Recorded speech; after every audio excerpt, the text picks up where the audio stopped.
저희 국민의당은 사태 수습에 정말 최선을 다하겠습니다.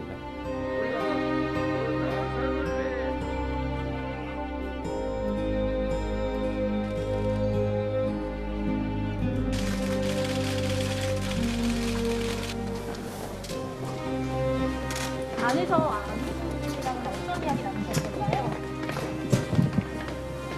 몇 분 정도 식사하셨나요? 제가 뭐 힘은 못 되더라도 어떤 마음의 위로라도 좀 드렸습니다. 이렇게 바쁘신 분들 그중에 선거운동 중에도 와주셔서 감사의 말씀 드리고 싶습니다.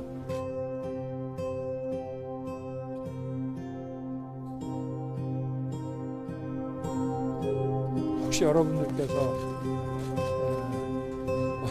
추측하시는 뭐 그런 오늘 이 장소가 장소이니만큼 그 이외에 다른 얘기는 나누질 않았고요.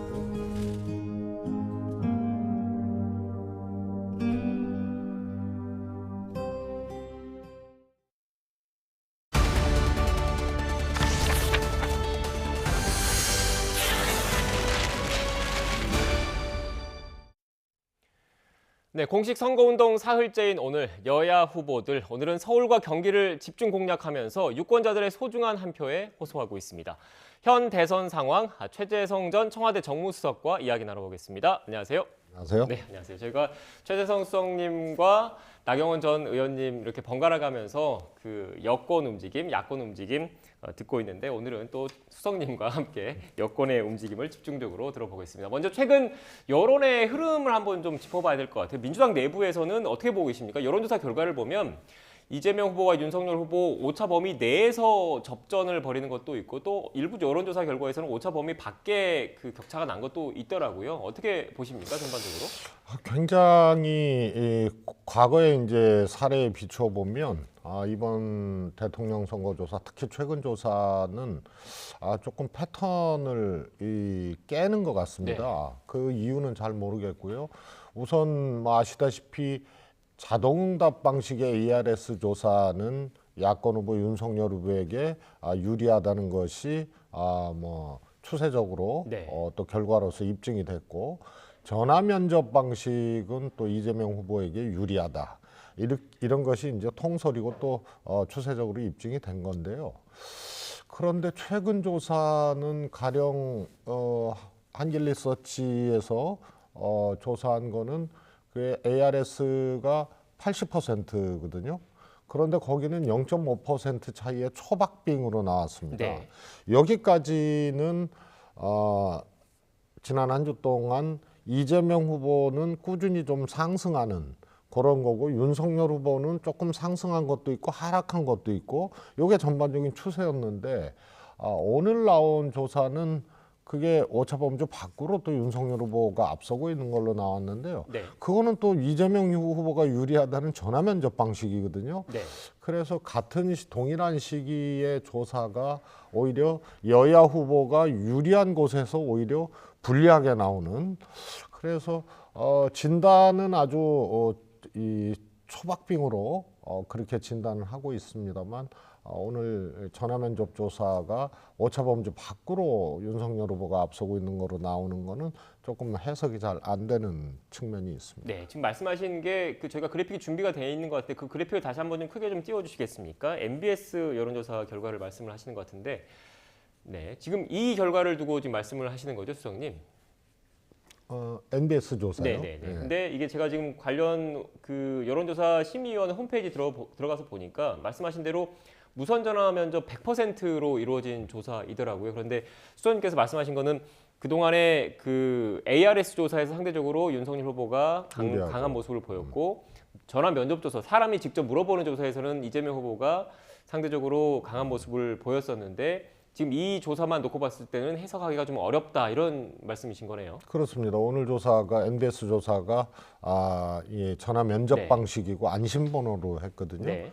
그런데 저 초박빙으로 나온 거는 사실 이재명 후보가 추격을 해서 거의 지금 그야말로 서로 눈을 마주보고 있는 그런 형태의 조사 결과인데 저거는 또 윤석열 후보가 유리하다는 ARS 조사가 80%가 반영이 된 거거든요. 네. 그래서 최근의 조사상은 추세는 윤석열 후보가 좀 멈칫하는 추세고 이재명 후보가 특히 윤석열 후보의 보복 수사 발언 후에 조금 이재명 후보가 따라붙어서 초박빙으로 간 형국인데 오늘 조사가 굉장히 좀 해석이 잘 안 되는 조사입니다. 네, 수원님 일단 뭐 전반적으로 여론조사가 하루에도 뭐 수개씩 그 나오고 있고 그 여론조사 방법이라든지 뭐 조사 기간이라든지 여러 사항에 따라서 구체적인 수치가 좀 차이가 있기 때문에 전반적인 추세를 좀 반영을 해야 된다, 봐야 된다라는 말씀을 참고로 시청자 여러분께 말씀을 드리고요. 일단 그 정도로 좀 이해를 하고 넘어가면 되겠습니까? 네, 알겠습니다. 그렇다면 민주당 내부에서도 자체적으로 여론조사 같은 거 하실 거 아니에요. 민주당 내부에서도 초접전 상황에서 이재명 후보의 지지율이 이른바 윤석열 후보의 적폐 수사 관련된 발언 이후에 좀 올라가고 있다라고 지금 민주당 내부에서는 분석을 하고 계신단 말씀이십니까? 거의 모든 조사에서요. 오차범주 안에서 지고 있는 조사든 이재명 후보가 초박빙 조사든 지난 한 주간 이 이재명 후보가 상승세에 있다는 것이 이제 입증된 조사 결과들이거든요. 그래서 일주일 동안을 놓고 보면은 민주당 조사도 그렇고 이재명 후보가 추격해서 거의 이 박빙의 형국까지 왔다.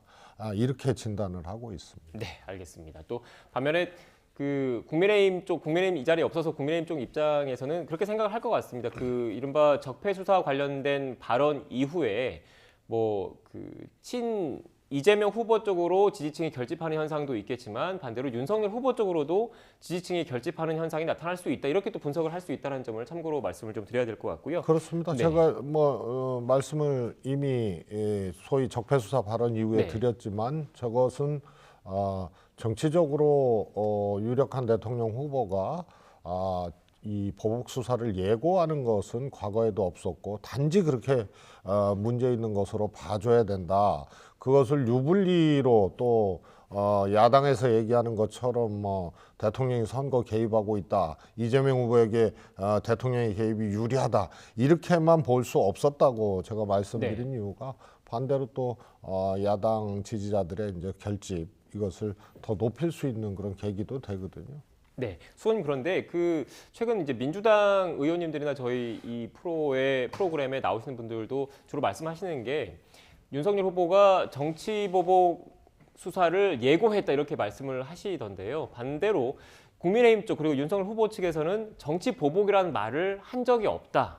그거 자체가 그 정치 보복이라는 프레임을 더 씌우려고 한 것이다. 이렇게 반박을 하던데 여기에 대해서는 어떻게 생각하십니까? 그렇지 않죠. 두 가지입니다. 네. 보복이라는 말은 당연히 안 썼죠. 오히려 보복이 없다. 네. 보복 안 한다. 이렇게 내 사전에 보복은 없다. 이렇게 그렇죠. 말씀을 추후에 하셨는데요. 적폐와 수사 두 가지를 보면 됩니다. 하나는 이 정부를 5년짜리 정부거든요. 윤석열 후보가 얘기했듯이 감히 5년짜리 대통령이 이런 발언을 했단 말이에요. 네. 그래서 5년의 정권을 이 적폐로 규정을 했다는 거거든요. 네. 그다음에 두 번째 검사들 시켜서 온갖 짓을 다 했다라고 표현을 해서요. 이 정권 자체가 그냥 불법 집단이라고 명명을 했어요. 네. 그러기 때문에 보복이라고 얘기를 하는 거죠. 그래서 예컨대 그런 나중에라도 어떤 법에 어긋나는 사안이 나오거나 이러면은 그때는 수사기관이나 이런 데서 적법하게 또 원칙에 따라서 할 것 아니냐 이렇게 이제 응답을 하는 것이 사실은 정답이고 맞는 얘기죠. 네. 근데 적폐 수사 할 거냐 그랬더니 해야죠, 돼야죠. 이러면서 이 정부 적폐로 규정을 하고 검사시켜서 나쁜 짓 다 하고 뒤에 또 추가로 또 수일 후에 또 얘기를 했거든요. 이 정권 자체가 마치 범법 집단인 것처럼. 그래서 이것은 보복이라는 표현보다 사실은 더 아주 자의적이고 또 제가 이제 공포스럽다고 표현을 했는데 정말 이 국가를 혼란에 빠뜨리는 그런 아주 자의적인 예단이다. 그래서 보복보다 사실은 더 엄중한 얘기를 한 것이다 이렇게 봅니다. 네, 알겠습니다. 뭐 앞서 수석님께서도 말씀해 주신 했는데 윤석열 후보 측에서는 뭐 보복이라는 거는 그 잘못된 프레임이다 그런 말 한 적 없다라는 말을 하고 있다는 점을 거듭 제가 아니, 참고로 한 말씀드릴게요. 말씀만 더 드리면 네. 그렇게 부인은 하고 네. 있지만 연이은 이제 언론사 질문에 네. 한동훈 검사장 같은 경우에 그러면 중용을 할 거냐 사실 걱정하는 부분이거든요. 네. 그거는 대통령이 인사권이 있어요. 근데 뭐 국민들이 혹시 오해하고 또 이 검찰권이 강화되고 또 측근을 또 검찰의 아주 요직 내지는 수장에 네. 앉히는 것에 대해서 걱정하기 때문에 오히려 그것은 생각하지 않고 있다. 이게 이제 정답이고 바람직하신 건데 본인이 임명권이 있음에도 불구하고 거기는 내가 안 해도 워낙 경쟁력이 있으니까 할 사람이다. 이렇게 얘기를 하고 있어요. 그래서 벌써 파다한 거 아닙니까? 차기 윤석열 후보가 대통령이 되면 중앙지검장은 한동훈이다. 그래서 이 정치보복 적폐수사와 한동훈 중앙지검장이 이게 딱 맞아떨어지는 거기 때문에 더 우려를 하고 걱정을 하는 것이죠. 네. 지금 검찰 얘기를 했으니까 자연스럽게 추가로 좀 질문을 드리겠습니다. 일단 윤석열 후보 측에서는 정치 보복이라는 얘기를 한 적이 없다, 하지 않을 것이다. 그리고 법과 원칙에 따라서 하겠다 이런 원론적인 입장을 계속 밝히고 있다고 주장을 하고 있는데 민주당 입장에서는 계속 정치 보복 가능성에 대해서 의구심을 품고 계시는 거잖아요. 근데 그 연장선상에서 이렇게 의구심을 품게 된 배경이 최근 윤석열 후보 측에서 사법 공약을 냈는데 이 법무부 장관의 검찰총장에 대한 구체적인 수사 지휘권을 뭐 폐지를 하겠다. 그리고 검찰총장에게 독립적인 예산권을 부여하겠다. 이런 등등의 공약을 발표를 했지 않습니까? 이걸 두고 민주당에서는 검찰의 그 권한을 지나치게 강화하려는 것 아니냐 이런 의구심을 품으면서 자연스럽게 연결시키는 것 같은데 제가 이해하는 게 맞습니까? 그렇습니다. 그 자체로도 사실은 문제가 있는 공약이거든요. 네. 사실 군사 독재 시절에도 검찰총장의 소위 말해서 이제 법무부 장관의 수사 지휘권 이런 것을 없애지를 않았거든요. 네. 그런데 이걸 없애겠다는 것 하나 하고 두 번째로 공수처가 있음에도 불구하고 공수처가 안착도 하기 전에 고위공직자 수사도 검찰이 하겠다. 거기다 또 경찰까지 얹었어요. 검경이 할 수 있게 하겠다. 그러나 경찰은 기소권이 없거든요. 그러면 기소권이 있는 검찰이 막강해지고요. 예산도 독립적으로 아니 세상에 대한민국 부처 예산을 독립적으로 하겠다는 게 어디 있습니까? 지금도 특활비 150억에 대해서 어떻게 썼는지도 전혀 모르는 상태에서 검찰의 예산 독립권을 하겠다. 그러니까 총장 출신 윤석열 후보가 결국은 검찰을 손아귀에 놓고 검찰의 독립성이라는 미명 아래 예산도 독립시켜주고 한동훈 검사장을 중앙지검장으로 놓고 법무부 장관의 수사지휘권도 없애버려서 윤석열 대통령이 된다면 윤석열 후보의 직할체제로 다 만들겠다는 얘기거든요. 그래서 이 자체로도 과거 권위주의 정권에서도 볼 수 없었던 아주 확연한 퇴행을 꿈꾸고 있는 건데요. 이거는 검사 출신 아니면 상상하기 어려운 겁니다. 그래서 검찰 개혁을 더해서 국민들의 인권과 또 이 자기 방어권들을 더 높이겠다 이런 공약을 하는 게 아니고 이 권위주의 정권 시절에서도 없었던 걸로 검찰권을 강화하겠다 그러고 아까 말씀드렸던 한동훈이 등장하고 네. 그리고 적폐 수사를 또 언급을 했기 때문에요. 그렇게 해석하는 것이 아니고요. 윤석열 후보의 머리와 마음을 도표로 그려낼 수는 없지만 후보의 말을 통해서 그것은 확인할 수 있는 거거든요. 그래서 소위 말해서 검찰의 퇴행적인 구상, 검찰에 대한 직할체제, 그 다음에 한동훈 검사장에 대한 얘기, 그냥 놔둬도 거기는 이 요직을 할 것이다. 그 다음에 적폐 수사.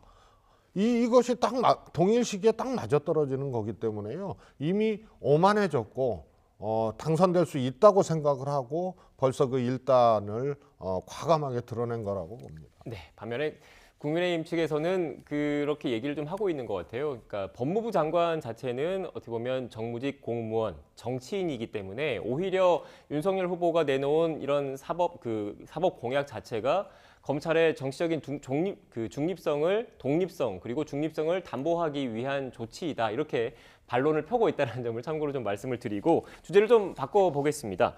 지금 야권에서 그리고 정치, 대선 전국에서 가장 큰 변수 가운데 하나가 야권 후보 단일화 문제인데 지금 안철수 후보 측에서 그 안타까운 사고가 발생하면서 안철수 후보가 선거운동을 전면 중단한 상황이지 않습니까? 그런데 어제 윤석열 후보도 그 빈소에 방문을 했고 이재명 후보도 빈소에 찾아간 것으로 지금 알고 있는데 맞습니까?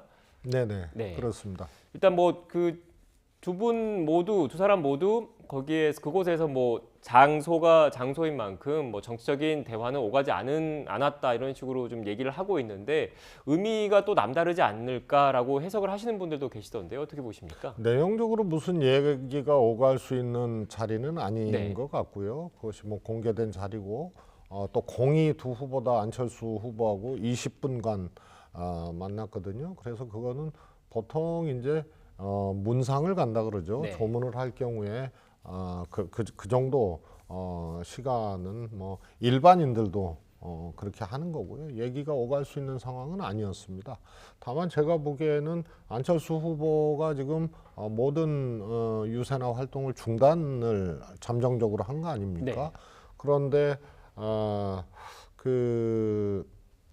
이 중단된 기간이 소위 말해서 장례를 치른 후에도 좀 더 연장이 된다 그러면은 안철수 후보가 소위 말해서 자기 판단을 통한 단일화로 나설 가능성이 있고요. 네. 바로 또 유세라든가 또 후보로서의 선거운동을 재개를 하게 되면 단일화 가능성들은 그만큼 희박해지는 것이 아닌가 이렇게 보고 있습니다. 네. 수원님께서는 어떻게 보십니까? 지금 가장 핵심 쟁점은 100% 여론조사를 통해서 야권 후보를 뽑자는 안철수 후보 측과 그렇게는 안 된다.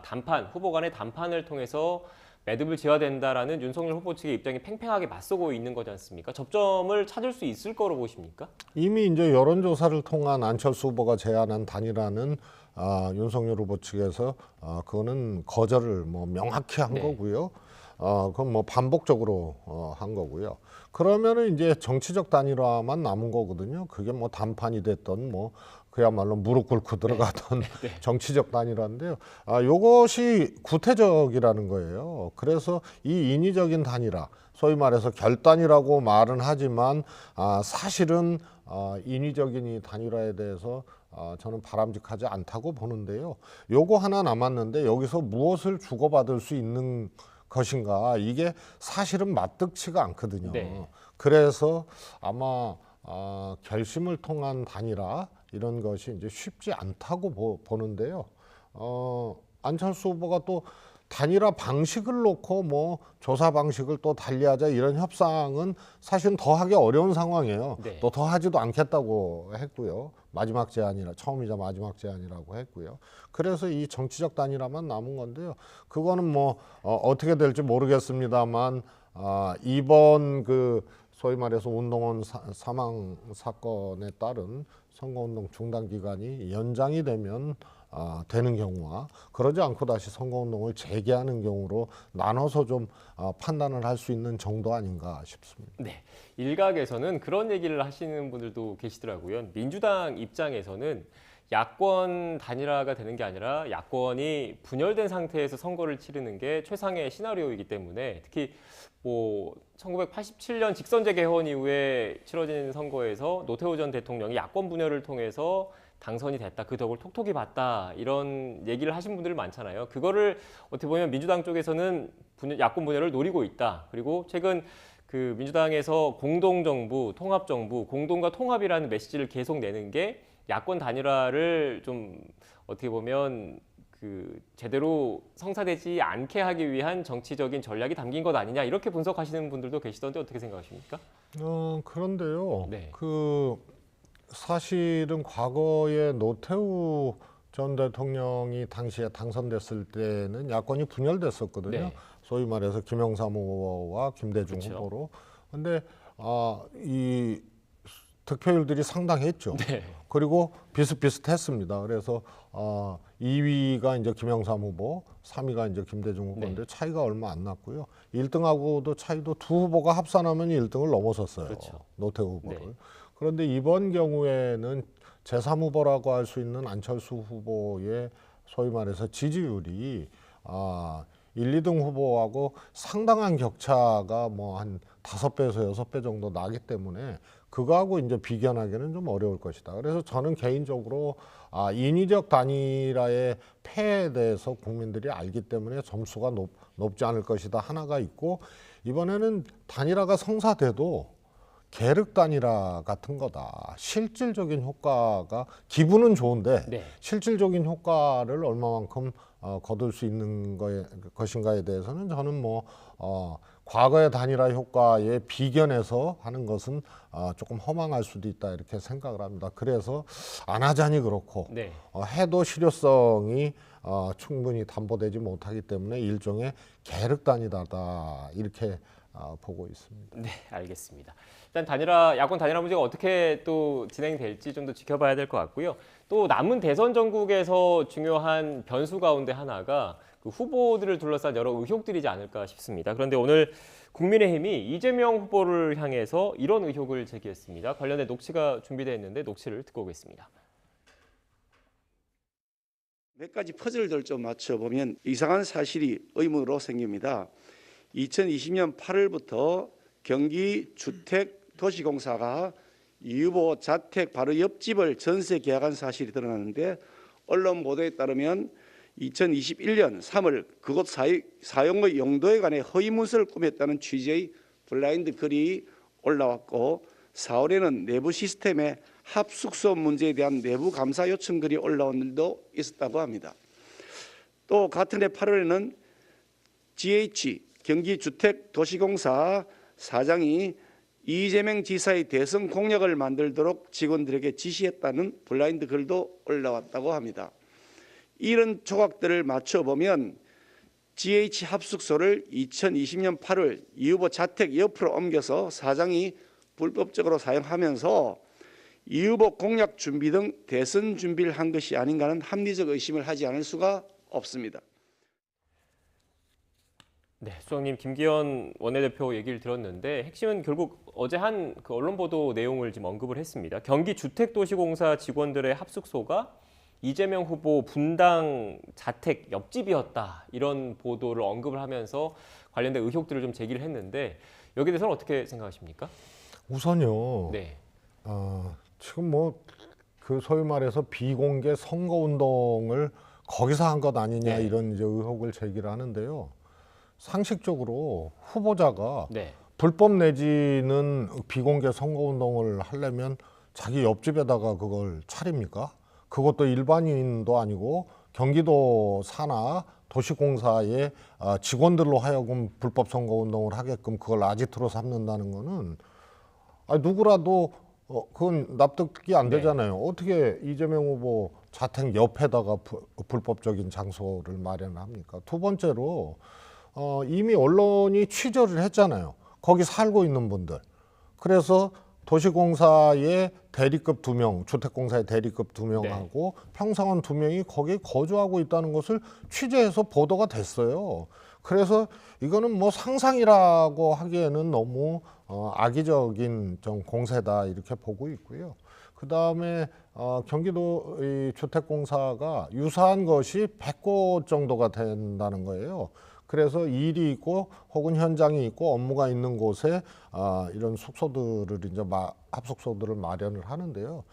그러면은 나머지 100군데도 전부 그런 의혹을 제기할 수 있다는 얘기인가요? 그래서 네. 저거는 정말 어디 뭐 대충 연못에 돌 던지고 개구리가 맞든지 붕어가 맞든지 하는 거하고 비슷한 제기라서요. 우선 거기에 사람이 안 살고 있다거나 선거 관련인이 살고 있다거나 도시공사에 선거를 치를 수도 없고 또 그렇지 않는 평직원하고 대리급 2명이 살고 있고 취재까지 하고 확인까지 된 건데 저런 공세를 한다는 거는 좀 지나치다고 봅니다. 네, 전혀 사실 무근이다라는 말씀이셨던 것 같고, 마지막으로 공정하게 이 얘기도 하나 짚고 마지막으로 좀 정리를 해야 될 것 같은데, 민주당에서는 그 신천지 관련해서 윤석열 후보와 연관돼 있는 것 아니냐 이런 의혹을 좀 제기를 하고 있는데 저희가 시간이 얼마 남지 않아서 간략하게 어떤 내용인지 좀 설명을 좀 해주시겠습니까?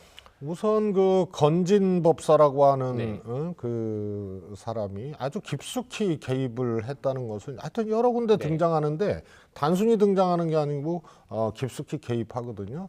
일례로 지금 논란이 되고 있는 그 산소를 가죽을 벗겨서 재해를 치렀던 그 현장에 윤석열, 김건희 두 부부의 등이 걸려 있다는 김의겸 의원의 이제 이 네. 주장이 있었지 않습니까? 그랬더니 거기에는 뭐 대통령 등도 있고 충북지사 등도 있고 다 좋습니다. 그러나 보통 대통령 등이나 혹은 해당 지역구 의원 단체장 등은 주최 측에서 임의로 다는 경우가 많아요. 네. 근데 검사의 등을 그것도 부인의 등까지 그렇게 다는 경우는 저거는 알고 하는 사이 아니면은 불가능한 거거든요. 거기다 윤한홍 의원 등도 달렸어요. 윤한홍 의원은 윤핵관으로 지목되는 사람 아니에요? 근데 지역구가 창원이에요. 네. 그런데 충주 행사에 등을 달았어요. 거기다가 이현동 전 국세청장 아시지 않습니까?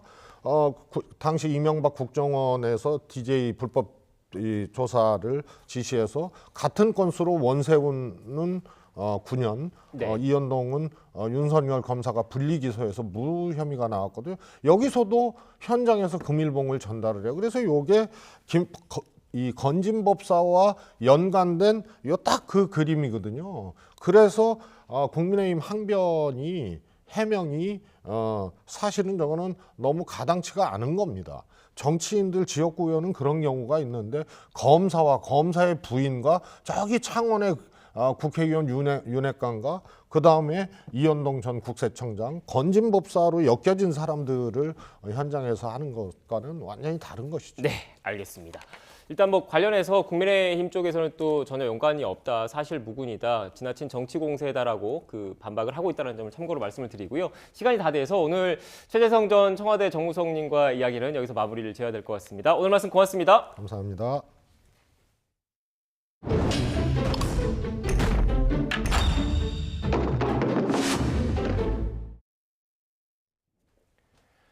네, 20대 대선 이제 20일 앞으로 다가왔습니다. 그제부터 공식 선거 운동이 시작됐죠. 이와 맞물려서 인터넷상에선 이제부터 선거 범죄를 다루는 법이 적용되니까 말 조심해야 한다, 이런 글들이 퍼지고 있습니다. 맞는 말일까요? 박희재 기자가 따져봤습니다. 공식 선거운동 기간이 개시된 지난 15일부터 유명 온라인 커뮤니티에 올라오고 있는 글들입니다. 공식 선거운동 시작과 함께 선거범죄를 단속하는 공직선거법이 적용되니 이제부턴 후보자를 비방하거나 허위사실을 퍼뜨려서는 안 된다는 내용입니다. 공직선거법의 적용 시점은 언제부터일까? 공직선거법상 후보자 비방이나 허위사실 공표 등 중대선거범죄를 언제부터 단속하는지는 명시돼 있지 않습니다. 다만 중앙선거관리위원회가 법에서 지칭하는 후보자의 범위를 어떻게 규정하는지를 보면 법 적용 시점도 알 수 있습니다. 선관위는 후보자의 범위 안에는 출마 의사를 밝힌 예비 후보자까지 포함된다고 밝혔습니다. 후보자가 확정되기 전이라도, 그러니까 공식 선거운동 개시 전이라도 선거법을 적용할 수 있다는 뜻입니다.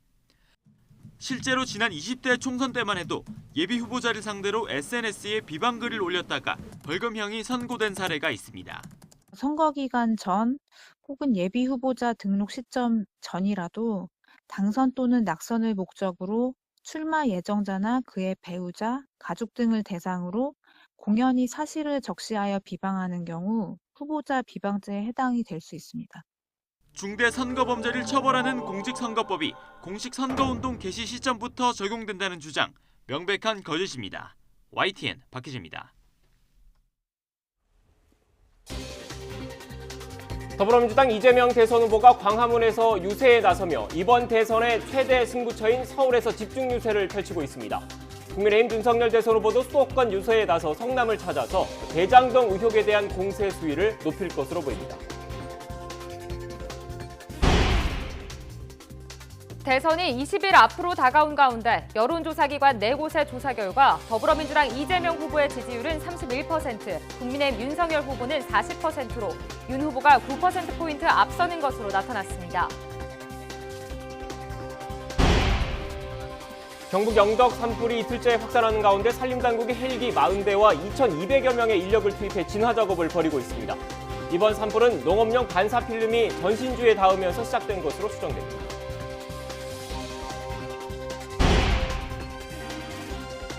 국내 아이스크림 시장의 85%를 차지하는 롯데와 빙그레, 혜태가 4년 동안 담합해 가격을 올려오다 1,000억 원이 넘는 과징금을 물게 됐습니다. 공정위는 빙그레와 롯데푸드를 검찰에 고발할 방침입니다.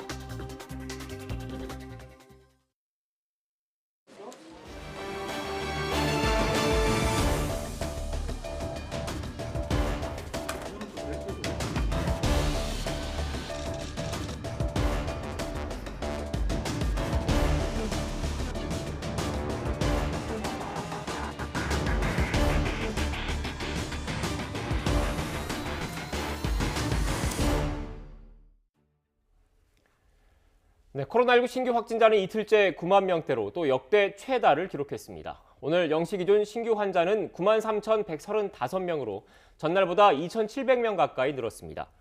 지역 발생만 93,045명으로 수도권 환자 비중은 59.5%, 비수도권은 40.5%입니다. 환자 급증세의 피해 규모도 커지고 있습니다. 위중증 환자는 76명이나 늘어서 현재 389명으로 급증해 400명에 육박하고 있습니다. 숨진 환자는 하루 사이 36명 추가돼 누적 기준 7,238명으로 집계됐습니다.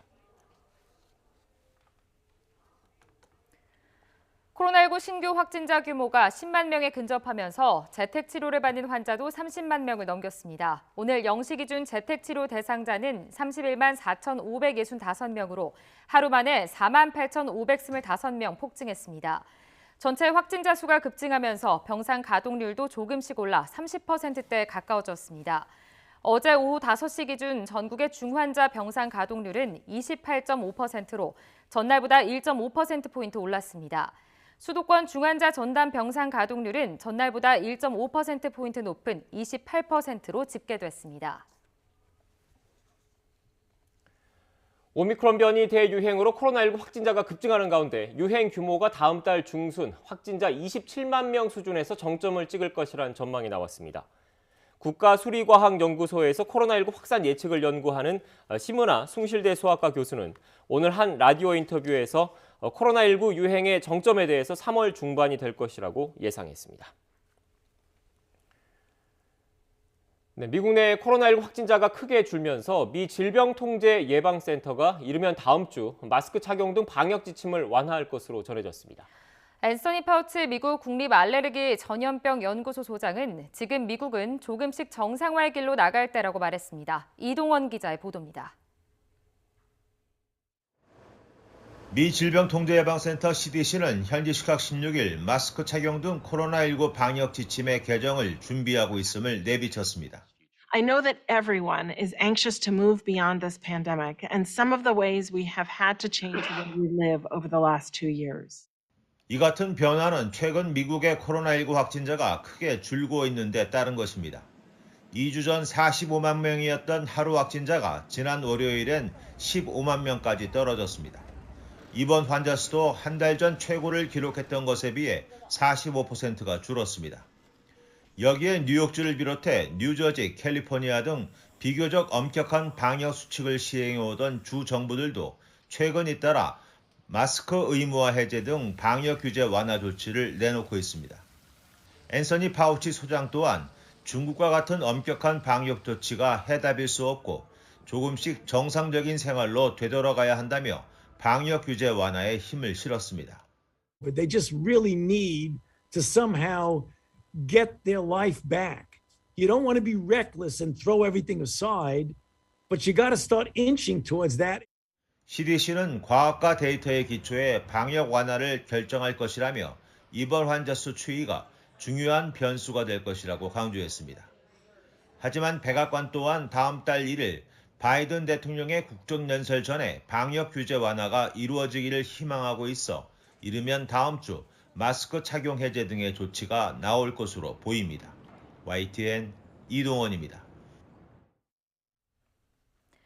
경북 영덕에서 난 대형 산불의 원인으로 농업용 반사필름이 지목됐습니다.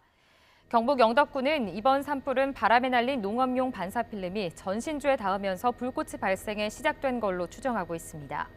농업용 반사필름은 과일이 햇볕을 골고루 받게 해 생육과 품질을 높여주는 농자재지만 잘 썩지 않아 환경을 오염시키고 특히 바람에 날려 전신주에 걸리면 정전과 화재의 주범이 됩니다. 이번 불은 지난 15일 새벽 4시쯤 영덕군 지품면 3완리 야산에서 발생해 오후 5시쯤 진화됐다가 밤새 되살아나 화수리 일대까지 크게 번지고 있습니다.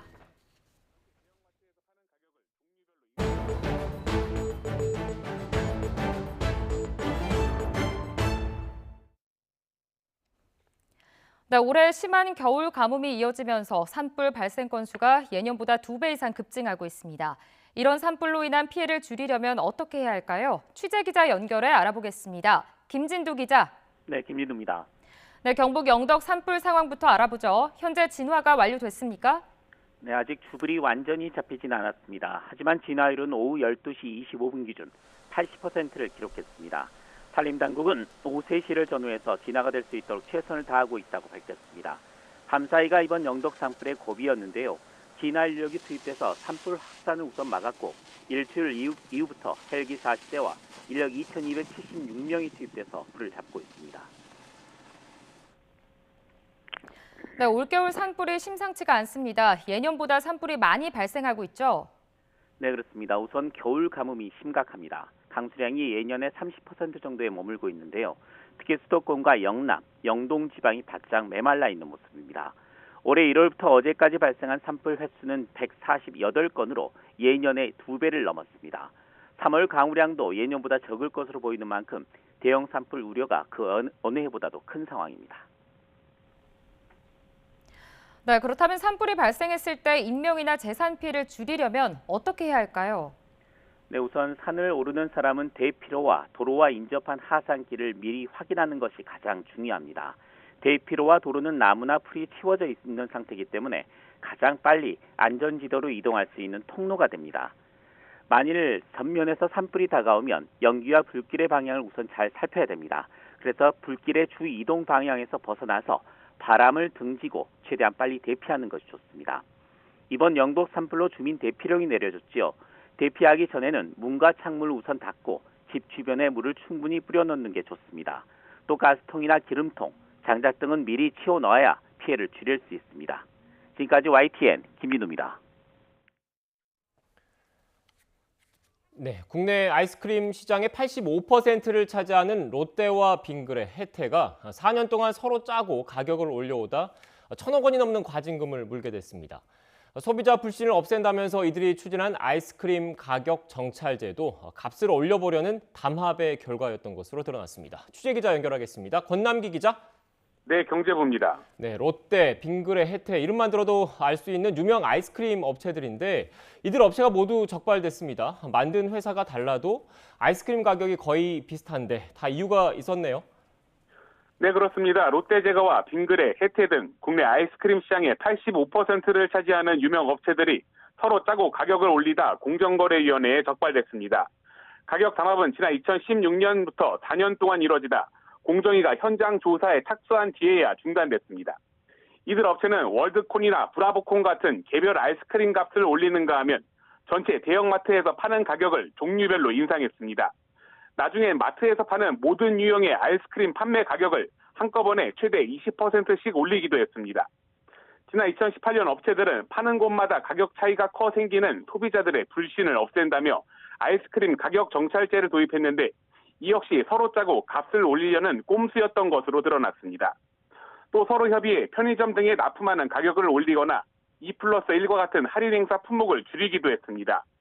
경쟁을 막기 위해 동네 슈퍼마켓과 같은 거래처를 서로 빼앗지 않기로 약속하기도 했는데 이 결과 담합 기간 낮은 납품가로 상대방 거래처를 빼앗는 일이 700회 가까이 급감했습니다.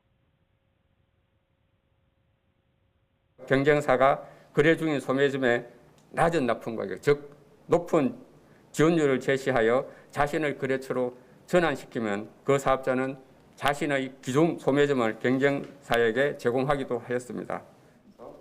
네, 공정거래위원회는 롯데지주와 빙그레, 혜태제과 등 5개 빙과류 제조 사업자에 대해 시정 명령과 함께 과징금 1,350억 4,500만 원을 부과했습니다. 또 빙그레와 롯데푸드는 검찰에 고발하기로 했습니다. 공정위는 지난 2007년에도 롯데와 빙그레, 해태의 가격 담합을 적발해 과징금 45억 원을 부과한 바 있습니다. 지금까지 경제부에서 전해드렸습니다. 네, 민주당 이재명 대선 후보가 서울 광화문에서 현장 유세에 나섰습니다. 직접 들어보겠습니다. 감사합니다, 여러분. 누구처럼 마스크 벗고 하면은 성의가 안 낄 텐데 우리 국민들과 함께 합의한 거니까 지켜야 되겠죠? 내가 조금 불편한 게 있더라도 우리가 합의한 규칙을 잘 지켜줘야 나라가 제대로 굴러갑니다. 작은 걸 지키는 사람이 큰 것도 지킵니다. 맞습니까?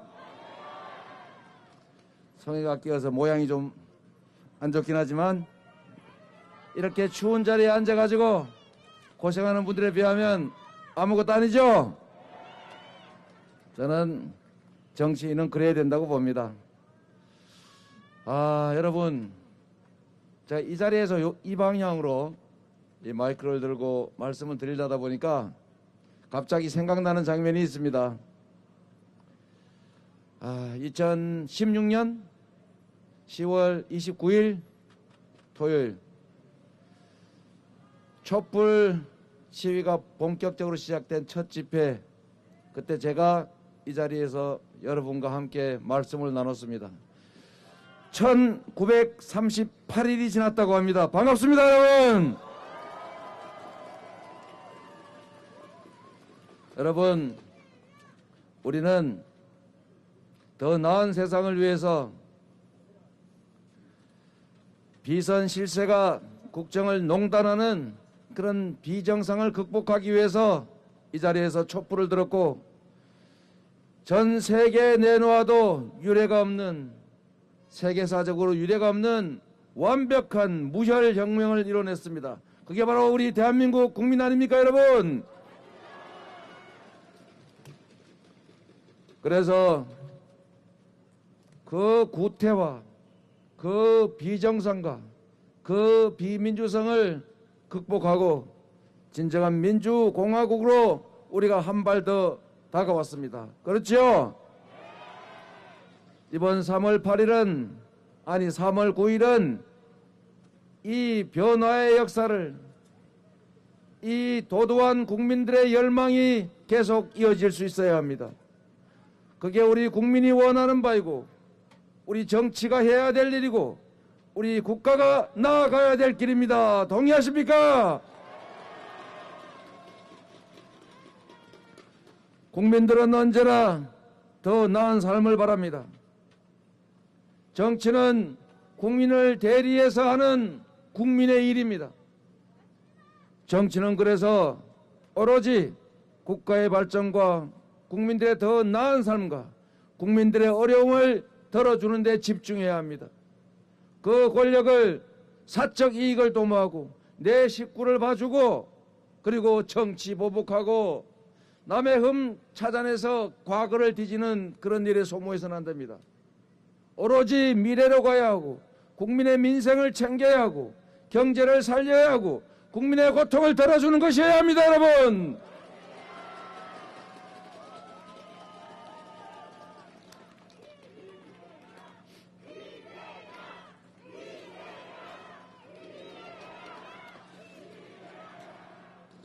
이 추운 겨울에 이 자리에 함께해 주신 여러분, 여러분의 이 열망이 3월 9일에 새로운 나라를 만드는 거대한 용암이 될 것으로 믿습니다, 여러분.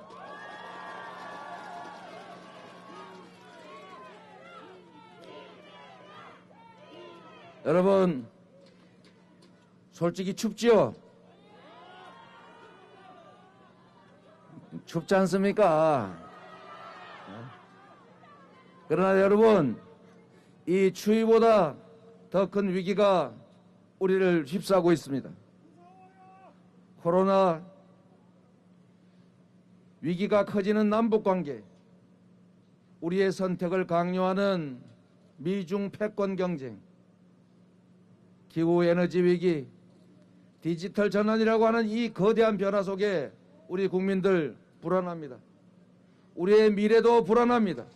이럴 때일수록 이 위기를 이겨내는 유능한 리더가 필요하지 않습니까?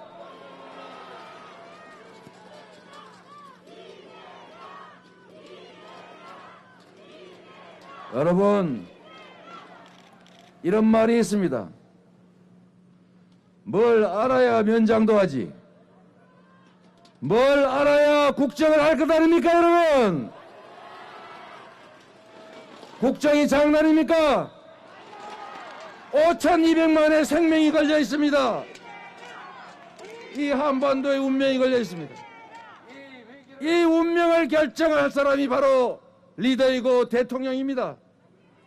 이재명은 주술사가 아니라 국민에게 길을 묻겠습니다. 주술사가 가라는 길이 아니라 국민이 가라고 하는 길을 가겠습니다, 여러분.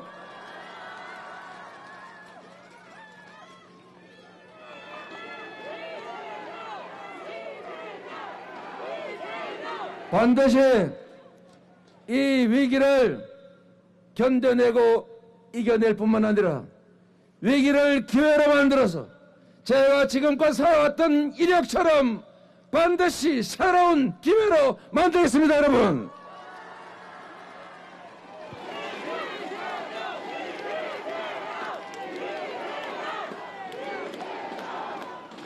정말로 중요한 거는 다 먹고 사는 문제입니다. 다 먹고 살자고 하는 일 아닙니까, 여러분? 정치가 뭘 해야 합니까? 정치는 국민들의 먹고 사는 문제, 민생의 문제를 해결할 수 있어야 합니다. 이 민생 문제를 제대로 해결할 유능한 경제 대통령 후보가 누굽니까, 여러분?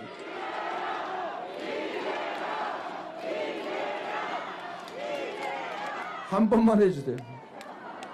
제가 시간이 좀 많지 않아서. 여러분도 춥지 않습니까?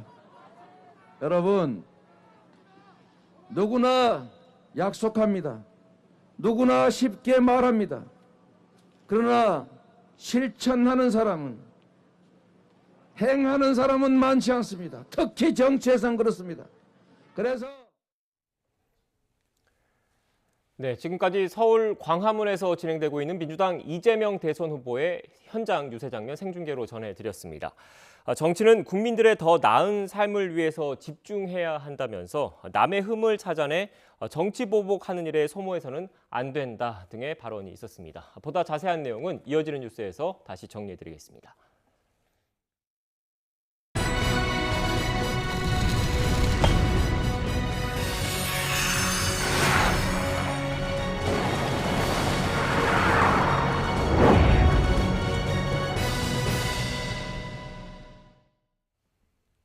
쇼트트랙 최민정 선수가 평창에 이어 2회 연속 금메달로 올림픽 역사에 한 획을 그었습니다. 남자 계주는 12년 만에 메달을 땄고 여자 컬링은 운명의 한 판을 남겼습니다. 올림픽 소식 현장 취재기자 연결합니다. 조은지 기자. 네, 중국 베이징입니다. 네, 최민정 선수 완벽한 경기 끝에 금메달을 걸면서 유종의 미를 거뒀습니다. 웃는 모습이 참 좋더라고요. 네, 아름다운 밤이었습니다. 최민정 선수 어젯밤 1500m에서 금메달을 따냈습니다. 평창에 이어 베이징에서도 2회 연속 우승을 하면서 해피엔딩 유종의 미를 거뒀는데요. 개인전 1000m 또 3000m 여자 계주 은메달에 이어서 베이징에서 세 번째 메달이자 황대헌에 이은 우리나라 두 번째 금메달의 주인공이 됐습니다. 최민정 선수 올림픽 전부터 우여곡절 참 많았습니다. 월드컵 시리즈 충돌로 부상을 당했었고요. 심석희 사태로 정신적 충격도 계속됐습니다. 팀원이 마지막까지 확정되지 않아서 어수선한 분위기였는데 베이징에 와서도 혼성 계주 첫 판에 탈락했고 개인전 첫 종목인 500m에서는 넘어졌습니다. 편파 판정 논란 또 빙질 문제까지 있었지만 최민정 선수는 그동안 훈련한 건 없어지지 않는다면서 다부진 모습 보였었는데요. 얼음공주라는 별명처럼 무표정했던 최민정 표정을 보면 더 좋습니다. 1000m에서 은메달 따고 만감 교차한 듯 오열, 그야말로 폭풍 눈물을 흘렸었고요. 3000m 계주에서 짜릿한 역전 레이스를 이끈 뒤에는 동료들과 싱그러운 미소를 지었습니다. 어제 1500m 금메달로 마침내 한박 웃음 찾았습니다. 주먹을 불끈 쥐면서 최고의 기쁨을 표현했습니다.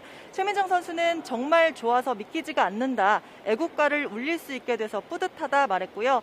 그동안의 마음고생도 털어놨는데 평창 때 경험을 쌓았으니 두 번째 올림픽 괜찮을 줄 알았는데 역시 올림픽답게 생각 이상으로 힘들었다고 말했습니다. 4년 뒤 밀라노 올림픽 계획도 물었는데 쉬면서 천천히 생각하겠다고 했습니다.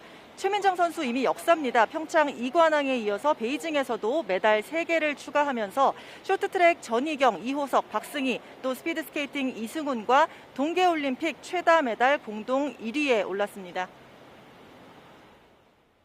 네, 기분 좋은 소식이 또 있죠. 남자 5000m 계주도 은메달을 땄습니다. 12년 만에 시상대라고요.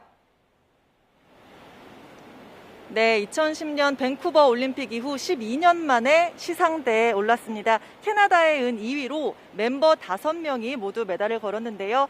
마지막 올림픽이라고 말했던 맏형 곽윤기 선수, 에이스의 상징인 2번 주자로 마지막 결승선을 통과했습니다. 시상대에서도 BTS 춤을 추는 팬서비스 보여줬고요. 곽윤기 선수는 금메달만 보고 준비했는데 솔직히 아쉽다. 한 번 더 올림픽에 도전해야 하나 고민하는 밤이다. 이렇게 농담 반 진담 반 말을 남겼는데 곽윤기 선수 밤새 장외 금메달을 땄습니다. 유튜브 채널 꽉 잡아 윤기의 구독자가 100만 명을 넘으면서 골드 버튼을 예약을 했습니다. 뭉클한 사진도 화제입니다. 2010년 밴쿠버 당시 곽윤기와 사진을 찍었던 꼬마, 이제는 팀 동료가 된 11살 어린 이준서 선수입니다. 둘은 12년 만에 비슷한 포즈로 다시 사진을 찍었는데요. 곽윤기 선수는 쇼트랙 인생 첫 페이지와 마지막 페이지가 만났다. 꿈을 함께 꾸는 것에 묘한 감정이 든다라고 했고요. 이준서 선수 역시 운동을 시작할 때 만난 삼촌, 지금은 맏형이 됐다라고 말했습니다. 계주 멤버인 이준서, 박장혁, 김동욱 이 3명은 어제 메달로 베이징에서 첫 병역 특례 대상자가 됐습니다. 우리 쇼트랙 팀 최약체라는 평가를 딛고 금메달 2개, 은메달 3개로 최강 자리 지켜냈습니다. 내일 귀국하는데요. 황대현 선수, 최민정 선수 한국 시각으로 4시 반에 취재진을 만나서 회포를 풀 예정입니다. 네, 또 여자 컬링 오늘 운명의 최종전이 남았죠? 네, 최종전이 될지 아니면 짜릿한 드라마로 준결승에 합류할지 운명의 한판이 될 것 같습니다. 팀킴 어젯밤에 덴마크에 8대7 짜릿한 역전승을 거두면서 4승 4패가 됐습니다. 10개 팀이 풀리그를 치르다 보니까 물고 물리는 상황이거든요. 어김없이 경우의 수가 등장했는데 우리는 오늘 스웨덴을 무조건 잡고 일본, 캐나다, 영국의 결과를 지켜봐야 하는 입장입니다. 스웨덴 만만치 않습니다. 세계 랭킹 1위고 평창 금메달리스트입니다. 우리 벼랑 끝 승부 3시 5분부터 시작이 됩니다. 가수 이명웅 씨의 응원도 화제인데요. 안경 선배 김은정이 인터뷰에서 팬심을 고백을 했고요. 어제 이명웅 씨가 SNS에 끝까지 다치지 말고 결과와 상관없이 웃으면서 들어오라고 화이팅을 외쳐줬습니다. 공교롭게도 응원 영상 이후에 덴마크를 잡았는데 오늘까지 그 기운이 이어졌으면 좋겠습니다. 네, 낮에는 컬링 응원하고 또 저녁엔 피겨가 기대가 됩니다. 오늘 메달이 정해지죠? 네, 우리나라의 유영 또 김예림 선수가 프리스케이팅에 출격을 합니다. 그제 유영 선수가 6위, 김예림이 9위에 올랐는데요. 김연아의 소치 은메달 이후 8년 만에 입상에 도전을 하게 됩니다.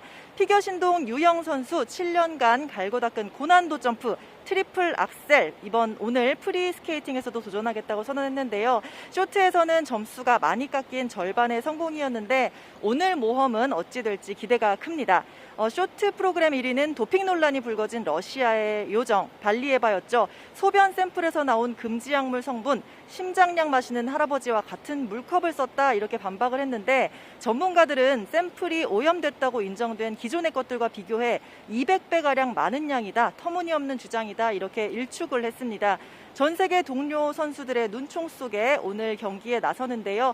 발리에바의 입상이 유력해 보이지만 예고한 대로 입상을 한다고 해도 꽃다발 전달이나 메달 시상식은 없습니다.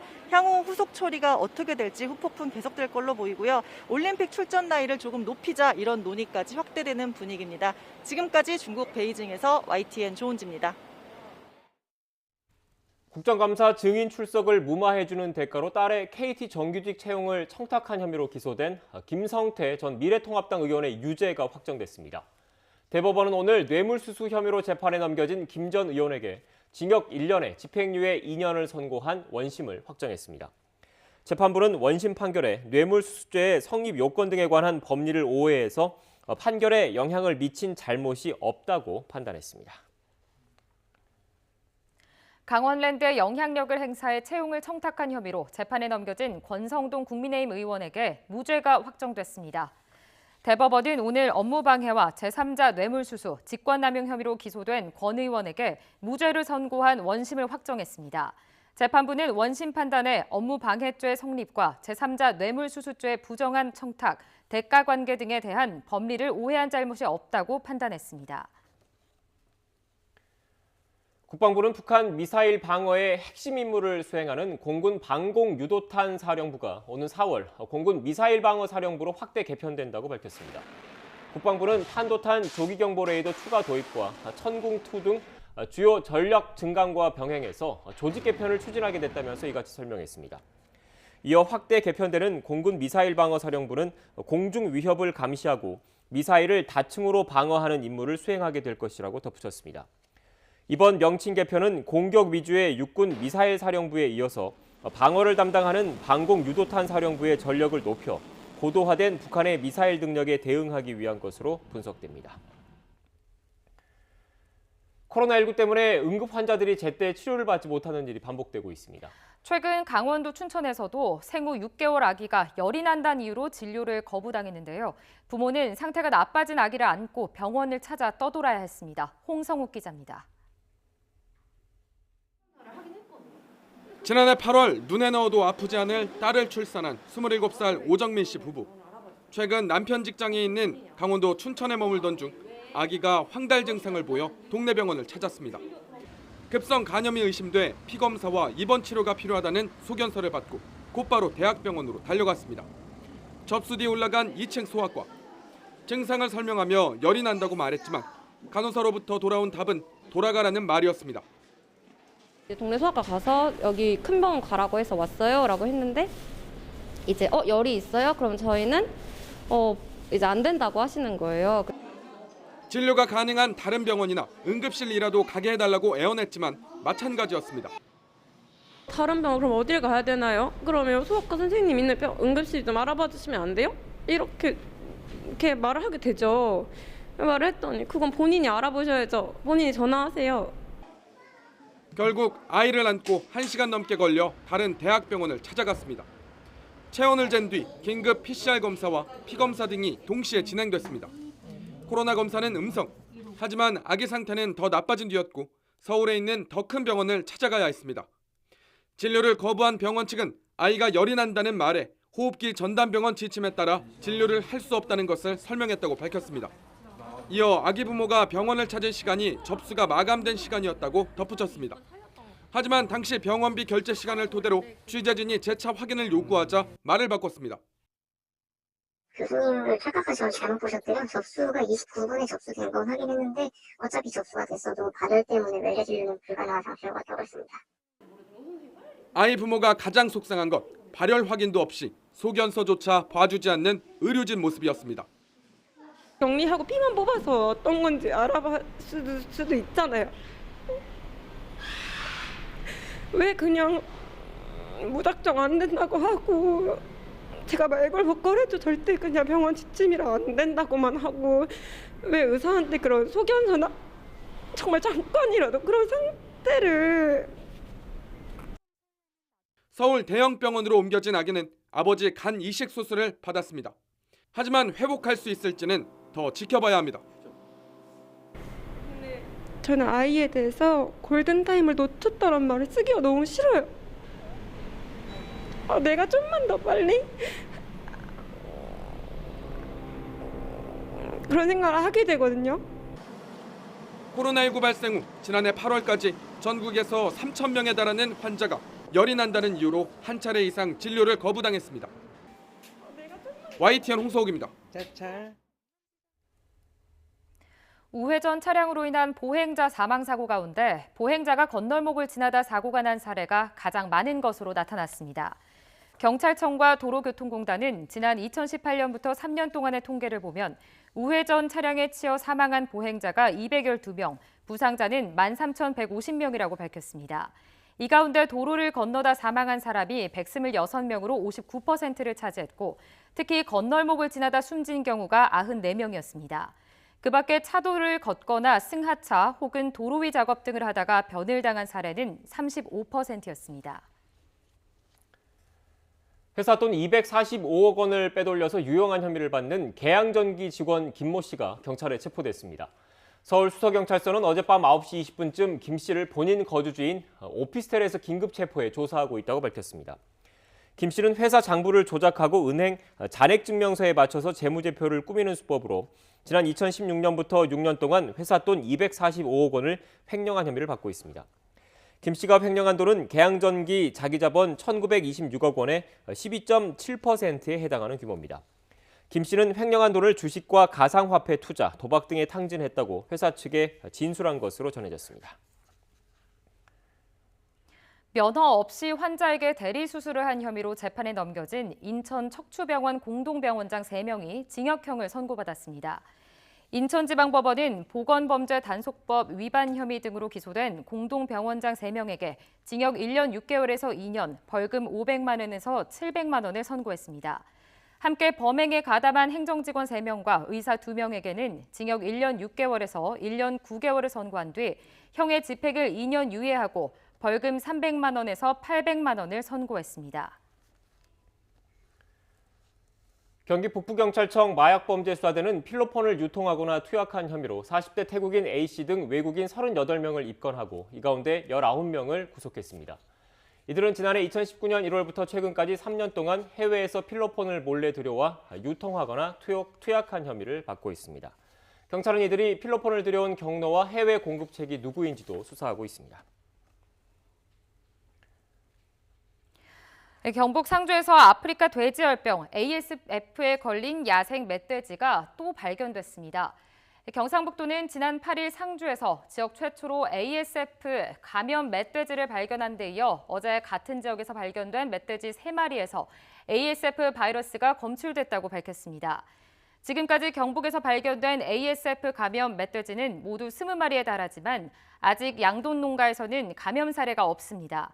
경상북도는 양돈 농가와 도축장, 사료 공장 등 축산시설에 대한 ASF 바이러스 검사를 강화하고 야생 멧돼지의 수색과 포획, 검사를 확대하고 있습니다. 사상 첫 임금 협상을 진행해온 삼성전자 노조가 최근 협상 결렬을 선언한 뒤에 쟁의 절차를 밟고 있습니다. 노조 공동교섭단은 어제 사측의 임금 교섭에 성실하게 임하라는 입장을 밝혔는데요. 직접 들어보시겠습니다. 임금 교섭에 임금안이 없는 임금 교섭은 이것을 통해서 노동자를 무시하고 무력화하려는 것입니다. 이것은 삼성전자 노동자 조합원뿐만 아니라 삼성전자 직원 모두를 그들의 꼭두각시로 여기고 있는 것 그 자체입니다. 삼성전자는 노동자 조합원과 직원들에게 공개 사과를 하야만 하고 지금이라도 즉시 제대로 된 임금 교섭에 성실히 참여하여 진정성 있는 교섭을 즉각 진행하기 바랍니다. 이런 노동조합을 인정하지 않는 사례이며 협상의 상대로 보지 않는 무노조 경영이 지금도 계속되고 있다는 것입니다. 회사는 공동교섭단의 요구에 즉각 응답할 것을 요구합니다. 지난해 정부의 총 지출이 역대 최대 규모인 600조 원대로 잠정 집계됐습니다. 경제 회복 영향으로 총 수입이 대폭 늘었지만 총 지출이 총 수입을 웃돌아서 재정 적자는 30조 원대에 달할 것으로 추산됐습니다. 기획재정부가 발표한 2월 재정 동향 자료를 보면 지난해 총 지출은 전년 대비 50조 원 증가한 600조 원 수준으로 추정됐습니다. 코로나19 방역 조치에 따른 손실보상 등 역대 최대 규모의 재정 집행이 이루어져서 총 지출은 처음으로 600조 원을 넘어섰습니다. 번 돈으로 이자조차 갚기 어려운 제조기업이 최근 10년간 전체 3분의 1 수준으로 증가한 것으로 나타났습니다. 산업연구원 보고서를 보면 국내 부실징후 기업군의 비중은 지난 2009년 22.1%에서 2020년 32.8%로 상장사는 30.4%에서 39.4%로 각각 확대됐습니다. 코로나 사태가 강타한 2020년 부실징후 기업군 비중은 글로벌 금융위기 때보다도 10%포인트쯤 높았습니다. 연구원은 영업이익을 총이자 비용으로 나눈 이자 보상 배율이 100% 미만인 경우를 부실징후 기업으로 분류해 분석했습니다. 네, 프랑스의 고급 브랜드죠. 루이비통이 전 세계적으로 핸드백 등 주요 제품 가격을 인상하면서 국내에서도 최대 26% 올렸습니다. 이번 인상은 지난해 10월 이후 4개월 만으로 루이비통은 지난해 5차례 가격을 올렸습니다. 루이비통은 현지 시각 16일 생산과 운송 비용 상승을 반영해 온라인 홈페이지의 제품 가격을 재설정했습니다. 또 다른 프랑스 고급 브랜드인 샤넬은 지난해에만 4차례 가격을 올리는 등 명품 업체들은 수시로 가격을 인상하고 있습니다. 전국 곳곳 항포구에서 어민들이 해상풍력과 환태평양 경제동반자협정 가입 반대를 외치면서 집회를 열었습니다. 어민들은 정부의 일방적인 정책으로 국내 수산업이 위기에 처했다고 주장했습니다. 오태인 기자입니다. 현수막과 붉은 깃발을 단 어선들이 경남 통영항에 모였습니다. 신호에 맞춰 줄을 지어 바다로 나갑니다. 환태평양 경제동반자협정 가입에 반대하는 어민들의 해상 시위입니다. 어민들은 협정에 가입해 수입 수산물이 제한 없이 들어오면 국내 수산업계가 큰 어려움을 겪을 것이라고 우려합니다. 가격 하락도 가져오면은 우리 어민들이 생활이는 먹고 살기도 엄청나게 어렵고 정부에서 지금 지급하는 면세주나 정부 정책 자금이나 보조금이 없어지면은 아예 업을 할 수는 없습니다. 어민들은 또 바다 곳곳에 꽂힌 풍력 발전기로 황금어장을 읽고 있다며 해상 풍력 발전도 중단하라고 촉구했습니다. 부산에서는 수협조합장과 어민들이 모여 풍력 발전기 모형을 부수는 퍼포먼스를 진행했습니다. 어민들이 고기를 잡고 먹고 살고자 하는 이 민생고 달린 여기에다가 풍력을 세운다는 것은 너무나 일방적인 처사고 이런 정말 백지화하든지 철폐를 해야 된다는 것을 분명히 말씀드립니다. 정부는 해상풍력 발전 수익이 주민들에게 더 돌아가도록 주민참여 제도를 개편하겠다는 입장을 내놨습니다. 하지만 생계가 걸린 어민들의 목소리는 쉽게 수그러들지 않는 상황. 경남 통영과 전남 목포, 부산 등 전국 9개 항포구에서 진행된 집단 시위에는 어민 1,700여 명이 참가했습니다. 어민들은 자신들의 요구가 받아들이지 않을 경우 정부를 상대로 한 더 강력한 투쟁을 예고했습니다. YTN 오태인입니다. 낮에도 찬바람의 기세가 대단합니다. 제가 나와 있는 이곳 도심공원도 한기만 가득할 뿐 시민들의 발길이 끊어진 모습인데요. 현재 서울 기온 영하 5.5도로 정오가 지난 지금도 영하권에 머물고 있고요. 찬바람의 체감 온도는 영하 10도를 밑돌고 있습니다. 오늘 외출하실 때는 찬바람에 대비한 따뜻한 옷차림 해주시기 바랍니다. 오늘 전국이 대체로 맑겠고 공기도 깨끗하겠습니다. 다만 호남 서해안은 낮까지, 제주도는 오후까지 눈이 날리거나 빗방울이 떨어지는 곳이 있겠습니다. 오늘 낮 기온은 예년 기온을 많게는 6도가량 밑돌며 춥겠습니다. 서울 0도, 광주와 대전 2도, 대구는 3도가 예상됩니다. 절기 우수인 토요일에는 추위가 잠시 주춤하겠지만 남해안과 제주도에 또 한 차례 비나 눈이 오겠고요. 이후 다음 주 중반까지는 예년보다 추운 날씨가 이어질 전망입니다. 갑자기 추워진 날씨에 전국 대부분 지역에서 감기 가능 지수가 매우 높은 단계 보이고 있습니다. 건강관리 잘해주시기 바랍니다. 서울과 영남 지역에는 건조특보가 계속되는 가운데 바람까지 강하게 불고 있습니다. 산불 등 화재 발생하지 않도록 각별히 유의하시기 바랍니다. 지금까지 YTN 원희다입니다. 뉴스앤이슈 마치겠습니다. 잠시 뒤엔 더 뉴스가 방송됩니다. 시청해주신 여러분 고맙습니다.